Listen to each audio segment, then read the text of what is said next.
प्रयत्न छोटा ही सही लेकिन जरूर करना चाहिए।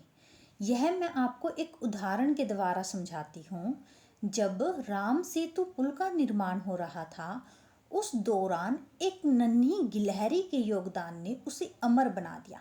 जब जब रामायण पढ़ी जाती है, सुनाई जाती है, नन्ही गिलहरी का जिक्र अवश्य किया जाता है। जब राम पे सेतु पुल का निर्माण हो रहा था, तब सभी वानर विशाल पत्थरों से पुल का निर्माण कार्य में लगे थे। उस दौरान एक नन्ही गिलहरी अपने शरीर पर मिट्टी लपेटती और मिट्टी के कण को पुल पर जाकर झाड़ देती थी। जब हनुमान जी ने नन्ही गिलहरी को देखा तो उन्होंने कहा, गिलहरी तुम यह क्या कर रही हो? तुम्हारा शरीर बहुत छोटा सा है और हम सब वानर बड़े विशाल हैं। अगर तुम ऐसा करोगी ना तो हमारे पाँव के नीचे दब जाओगी और मर जाओगी, अन्यथा तुम ऐसा मत करो।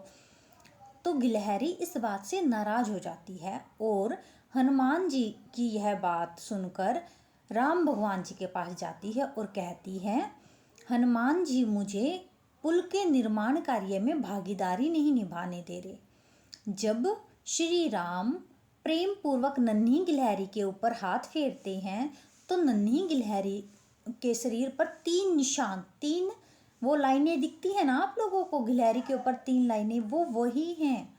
उससे पहले गिलहरी के शरीर पर कोई लाइनें नहीं होती थी। जैसे ही श्री राम गिलहरी को प्रेम पूर्वक स्पर्श करते हैं ना, गिलहरी के शरीर पर 3 लाइनें बन जाती हैं।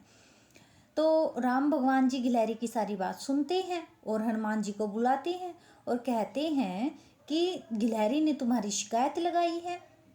हनुमान जी कहते हैं, महाराज राम जी, हमारा शरीर बड़ा विशाल है और गिलहरी छोटी है, इसके छोटे से प्रयत्न से इतना विशाल पुल बन नहीं पाएगा, इसलिए मैंने गिलहरी को मना किया है कि तुम साइड में बैठ जाओ और हमें हमारा कार्य करने दो।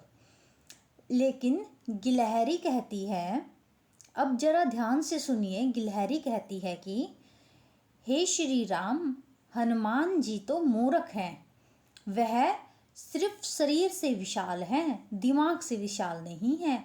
वो बड़े बड़े पत्थरों के द्वारा राम सेतु पुल का निर्माण तो कर देंगे, लेकिन आपके पाँव बड़े कोमल हैं, बड़े नाजुक हैं। आपके पाँव में श्री राम पीड़ा ना हो, दर्द ना हो, इसलिए मैं मिट्टी के कणों के द्वारा जो पत्थर है ना, उनमें जो दरार हैं वो दरारें भर रही हूँ, ताकि आपके कोमल चरणों को कोई हानि ना हो। तो आज